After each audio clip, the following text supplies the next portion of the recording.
Hi everyone, welcome to the Free Range Diva. Today I'm going to be talking about adaptogens. What are they? Are they something that you might consider including in your diet?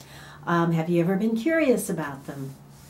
But before we get started, let me just say that I'm not a medical professional. I'm just going to be sharing with you my personal experience with two particular adaptogens that I've tried. In the hope that, it will give you enough information to investigate further if it's something that you think you might be interested in. And of course, as always, please consult your medical practitioner before making any changes to your diet or lifestyle. So adaptogens are a category of food or herb that can help the body cope with stress. They help to balance your stress level hormones like cortisol and adrenaline, as well as your sex hormones.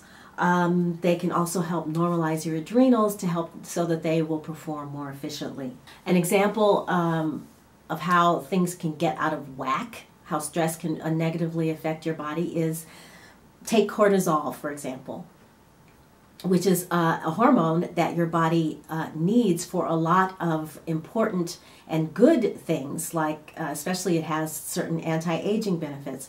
And so when the body is using cortisol efficiently, what will happen is, let's say you're driving down the highway and a deer darts in front of your car and you immediately slam on the brakes, tense up, maybe you even swerve a little bit, and you're holding your breath as it darts away, and thank God you don't hit it. And then, of course, once the immediate danger goes away, you kind of relax, and then drive on your way. Well, that response is your adrenaline and cortisol kicking in to give you that fight or flight response so that the body can respond immediately to what it perceives as danger. Once the danger is passed, those your cortisol levels and your adrenaline are supposed to go back down. Okay, we'll take this example number 2. You're driving along and bam, traffic. Nightmare, every lane, car is at a standstill, and you know that now wherever you were going, you're going to be late. This is, again, your stress hormones, cortisol, adrenaline, are rising and rising and rising and rising, and instead of going back down, they stay up. There is no perceived danger. It's just you're having trouble coping with what is happening in front of you. Well, elevated cortisol levels can cause all kinds of issues with your health, with your longevity. I won't go into those right now, but trust me, it's not something you want to deal with on a regular basis. And yet, living in a city, you do, or dealing with that boss who is constantly on you all the time to get stuff done, causes that stress to start rising and stay up. So adaptogens can help with this, and when I first heard about them, I thought they were similar to phytoestrogens, and I was a little bit suspicious, but as it turns out, they're not. They're more like a feel-good sort of food, if you will. So I'm going to be talking about 2 adaptogen foods, and the first one is going to be maca.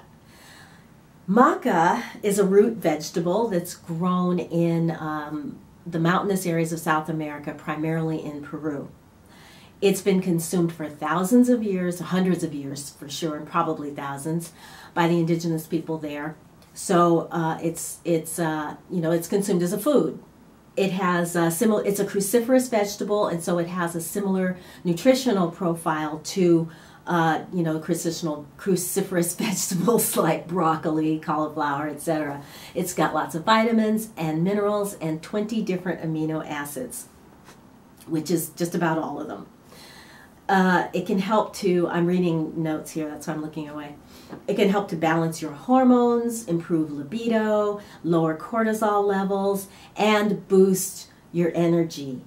Some studies have been done, but most of the information that we have on the benefits of maca comes from anecdotal evidence. And again, I point you to thousands of years of use.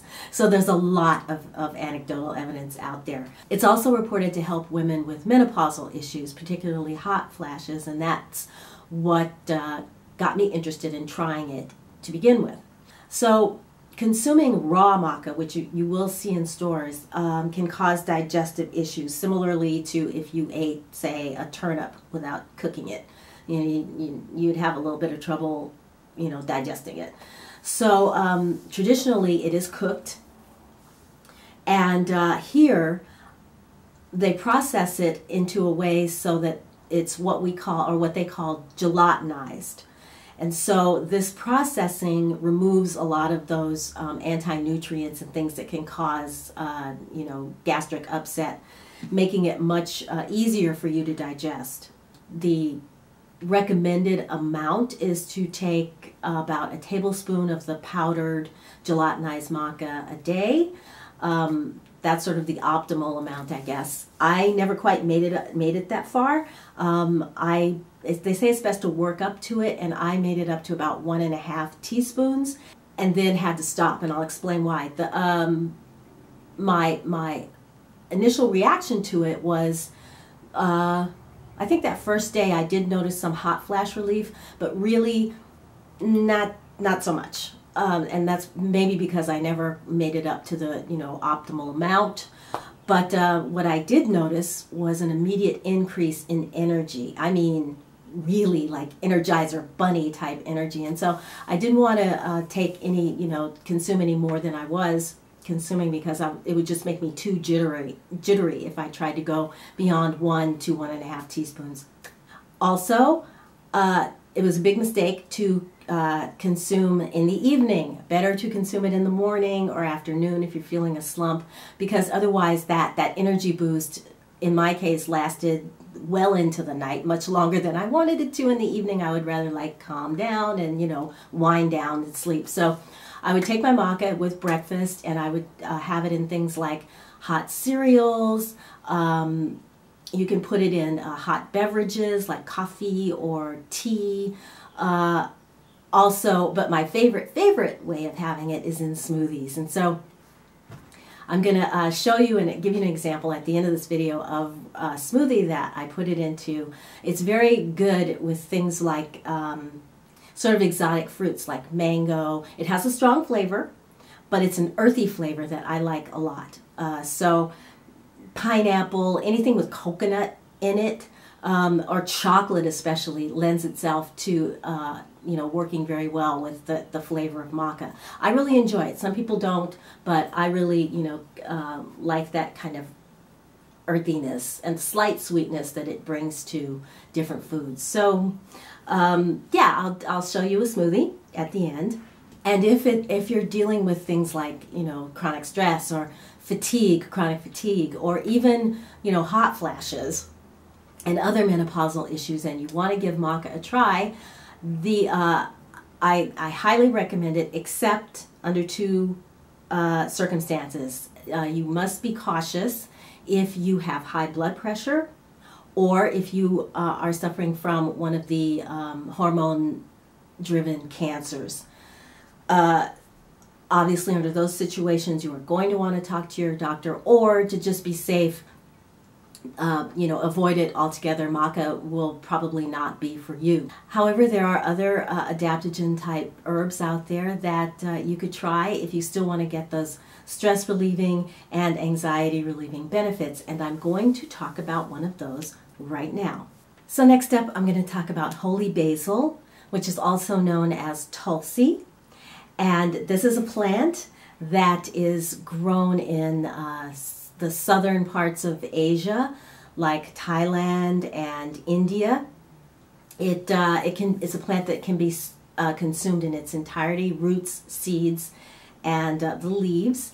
And although we commonly in this country drink it as a tea, but in Ayurveda, all parts of the plant are used to relieve a long list of ailments. It's used to balance the hormone production in the body. It's used to as an aid for menopausal symptoms, PCOS, PMS, stress, anxiety, and inflammation. It has anti-inflammatory and antioxidant properties, making it also immunity boosting as well. And according to the Journal of Ayurvedic and Integrative Medicine, its antidepressant and anti-anxiety properties are comparable to antidepressant drugs, and that particular study studied only the leaves. The nutritional content of the plant includes vitamins A, C, and K, zinc, iron, and magnesium. My experience with Tulsi or holy basil has been so much fun. I found that, yes, especially in the evenings, I would get hot flashes a lot. And this, combined with my acupuncture, have reduced them to nothing. Maybe one mild one in the evening, as opposed to one every 20 minutes to an hour. It's very relaxing. In fact, the first time I drank some of the tea, I don't think I've felt that mellow since I was in college. And I went to college in the 70s, if you catch my drift. Yeah, no, it just, you find yourself thinking, wow, I feel really good. You know, I don't know what's in this stuff, but I feel really good. And I definitely notice a difference on the nights that I don't drink it. Now, the variety that I use is from a company called, the brand is Organic India. Here's a close-up of the box. You can see that this particular flavor of Tulsi is the sweet rose flavor, and they call it stress relieving and magical, and there's no caffeine in here. But it does say, but it is organic and non-GMO, and they give you more info on Tulsi, you know, on the box. But one of the things in India, Tulsi is known as the queen of herbs, and that's because it has such a large variety of impact on, you know, on the body. There's so many different ailments that it's used to treat. It's a very sacred plant in India, and again, that's because of its healing powers. And indeed, they say that Tulsi is grown in almost every household. So again, there may or may not be a lot of, you know, medical studies, but thousands of years of use by everybody, you know, and again, in Ayurveda, it's, you know, that if you are familiar with that practice, this is an important herb for sure. So you can find Tulsi. This is just the brand that I picked up at my, you know, grocery store, but it's widely available. Look for Tulsi or holy basil, and you can find it, you know, dozens of brands, from, you know, Amazon to Vitacost to your neighborhood Indian grocer to your neighborhood, you know, health food stores. So Tulsi is something that I will always have around. Like I think I mentioned in my last video, the haul where I first bought these from Vitacost, I said that I blew through you know, my first box like in record time. And again, you know, this is one of those things where most nights I want to finish my, you know, my dinner or whatever with a cup of Tulsi tea. And again, on the nights that I don't, I can definitely tell that I, you know, that I don't feel quite as I do when I drink it. Okay, everybody, let me quickly run you down to my kitchen and show you my chai maca smoothie. Here we go. I'm using as a reference the Superfood Smoothies book by Julie Morris, and this is her chai recipe. And this has, let's see, what do we have here? Raw cashews. I'm going to use almond butter. I don't have hemp seeds or chia seeds, so we're skipping that. But we've got cacao, the dates, the maca, cinnamon, ginger, cardamom, coconut water. We're going to use coconut milk, and a frozen banana. So this is what it's supposed to look like. So let's get all these ingredients together and blend them together and see how it turns out. In goes the coconut milk, the frozen banana, about a tablespoon, of the almond butter. Okay, now I think I'm going to chop this banana in a couple of pieces. There, banana. A teaspoon of the maca. Can you tell I'm not really being exact? The dates and the figs going in. A teaspoon of cocoa powder. Now the fun spices. We want a half a teaspoon of cinnamon, half a teaspoon of ginger, and 1/8 of a teaspoon of cardamom. So we'll start with the cardamom. One of my favorite spices. Half a teaspoon of cinnamon.